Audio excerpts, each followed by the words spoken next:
आप तक टाइम्स में आपका स्वागत है। श्रावस्ती में बाढ़ पीड़ितों से भेंट के पश्चात प्रेस वार्ता करते मुख्यमंत्री। बाढ़ प्रभावित क्षेत्रों में राहत शिविरों में प्रकाश आदि का पर्याप्त प्रबंध होना चाहिए।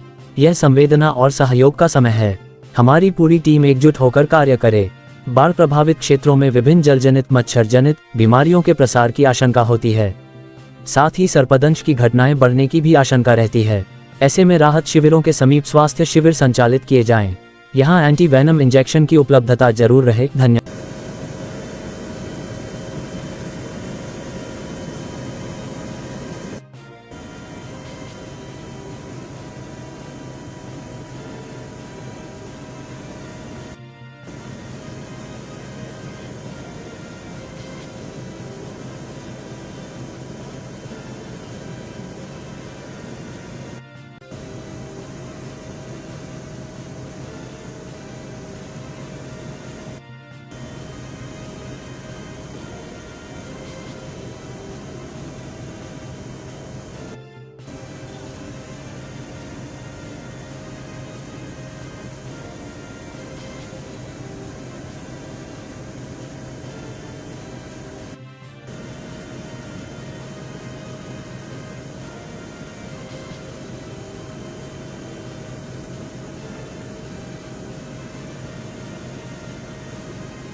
अचानक आई बाढ़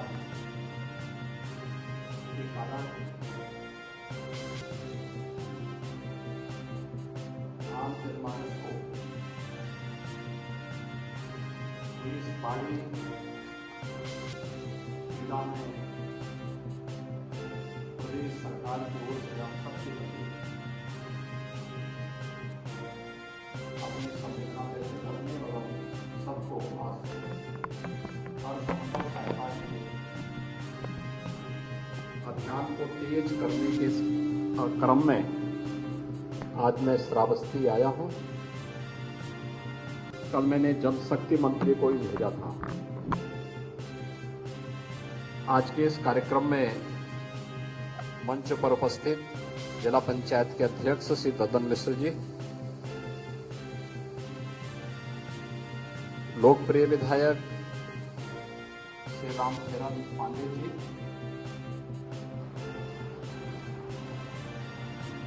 विधान परिषद के सदस्य डॉक्टर प्रज्ञा त्रिपाठी जी, आज के इस कार्यक्रम में उपस्थित सभी उपस्थित महानुभाव, जिला प्रशासन के सभी अधिकारीगण और उपस्थित भाइयों बहनों, हम सब जानते हैं कि बाढ़ श्रावस्ती, बलरामपुर, बहराइच इन सभी जनपदों में अगस्त और बहुत होता था तो ये 15 सितंबर के अंदर अंदर आता था। ये पहली बार है जब अक्टूबर में बाढ़ की त्रासदी हम सबको देखने को मिली है। और अचानक आई बाढ़ पहले सूखा के कारण परेशान किसान के लिए, और जिस किसान ने अपने स्तर पर प्रयास करके फसल को बचाया भी, अब बाढ़ के कारण उसे भारी क्षति हुई है। लेकिन इस बाढ़ के कारण अकेले श्रावस्ती जनपद में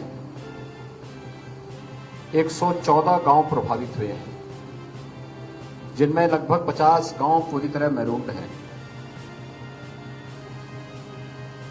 आज मैं स्वयं बलराम का भ्रमण करते हुए आपके बीच में यहां पर आया हूं।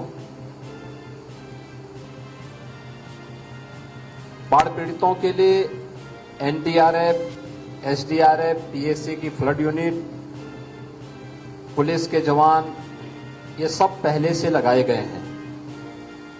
प्राइवेट नावें, स्टीमर, इन सब की व्यवस्था पहले से भी की गई थी। राहत और बचाव कार्य को युद्ध स्तर पर चलाने के लिए शासन ने पहले से निर्देश जारी कर रखे हैं और पर्याप्त सामग्री राहत और बचाव के लिए हर एक जनपद को उपलब्ध कराई गई है। खासतौर पर जिन गांवों में पानी पूरी तरह भर चुका है, उनके पास कोई अन्य माध्यम नहीं, उन गांवों में युद्ध स्तर पर राहत के कार्य को आगे बढ़ाते हुए सुरक्षित गांव के लोगों को एक शिविर में ला करके वहां उनके रहने और खाने की व्यवस्था उपलब्ध करवाने का कार्य हो, अथवा जहां पर पानी है लेकिन गांव के अंदर सुरक्षित है, वहां पर उन्हें राशन किट उपलब्ध करवाने के लिए एंटी स्नेक वेनम यानी सांप के काटने पर तत्काल वैक्सीन मिल सके, या कुत्ते के काटने पर एंटी रेबीज का भी उसे इंजेक्शन उपलब्ध करवाया जा सके। भारी बरसात के कारण बाढ़ से संबंधित क्षेत्रों में, बाढ़ प्रभावित क्षेत्रों में पेयजल की उपलब्धता के लिए वहां पर वैकल्पिक व्यवस्था उपलब्ध करवाने का कार्य हो, इस सभी के लिए पहले से निर्देशित किया गया है। राशन किट में हर पीड़ित परिवार को 10 किलो चावल, 10 किलो आटा, 10 किलो आलू, चूड़ा, भुजा, लहिया, दाल, तेल, नमक, दियसलाई, मोमबत्ती, डिग्निटी किट, ये सभी उपलब्ध करवाने के निर्देश दिए गए थे और पर्याप्त मात्रा में सामग्री उपलब्ध भी है। बाढ़ का पानी अधिक होने के कारण बहुत सारे गांवों में सामग्री पहुंचाने में दिक्कत हुई,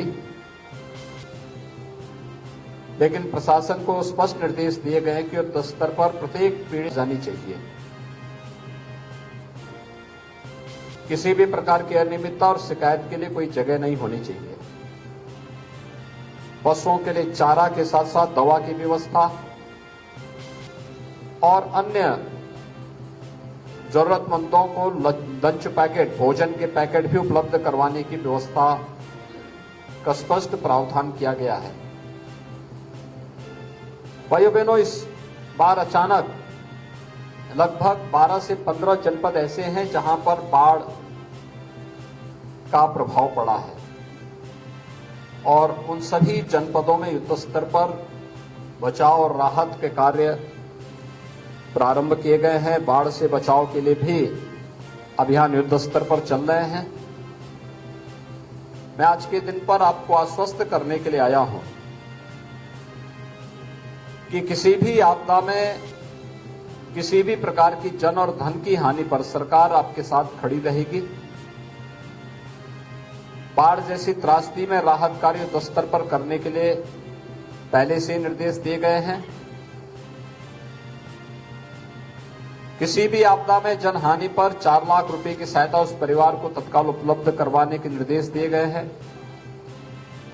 पशुहानि पर भी संबंधित परिवार को आपदा राहत कोष से धनराशि उपलब्ध करवाने, बाढ़ की चपेट में जिन लोगों के मकान आ चुके हैं और पूरी तरह उनके पास कोई अन्य साधन नहीं, उन्हें मुख्यमंत्री आवास योजना में आवास उपलब्ध करवाने, जिन लोगों के पास कोई भी अन्य साधन नहीं है उन्हें शासन की सभी प्रकार की सुविधाओं को तत्काल उपलब्ध करवाने के निर्देश दिए गए हैं। आंशिक क्षतिग्रस्त मकानों के लिए भी सहयोग करने के साथ ही सूखा और बाढ़ के कारण जिन लोगों की फसल को नुकसान पहुंचा है उसका तत्काल आकलन करने, हर एक जनपद में, प्रभावित जनपद में मंत्री समूह को भेजने के साथ ही उन जनपदों में नोडल अधिकारी भेज करके सर्वे करवा करके तत्काल फसल को हुई क्षति का भी मुआवजा उपलब्ध करवाने के निर्देश प्रदेश शासन से हम लोगों ने उपलब्ध करवा दिए हैं। और मैं विश्वास व्यक्त करूंगा कि जिस धैर्य के साथ आप सब इस आपदा का सामना कर रहे हैं, सरकार आपके साथ में है, आपको हर संभव मदद करेगी और आप सभी लोग मिलकर के इस आपदा का सामना करें।